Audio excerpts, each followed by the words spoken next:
स्वामी म्हणतात की गवत उगवण्यास एक पावसाची सर खूप होते रे, पण वटवृक्ष होण्यासाठी मात्र खूप उशीर लागतो.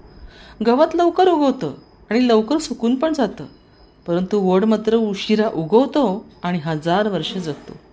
तसंच चांगले विचार समजण्यासाठी खूप उशीर लागतो, पण एकदा ते समजले ना की आयुष्यभर विसरले जात नाहीत.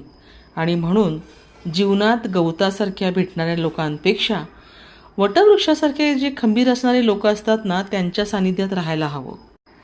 जो माणूस शून्यातनं विश्व निर्माण करतो ना, तो कुणाला लुबाडत नाही. आणि जो वडीलधाऱ्या लोकांची सेवा करतो ना, तो मोठ्यांचा आदरसुद्धा करतो बरं का.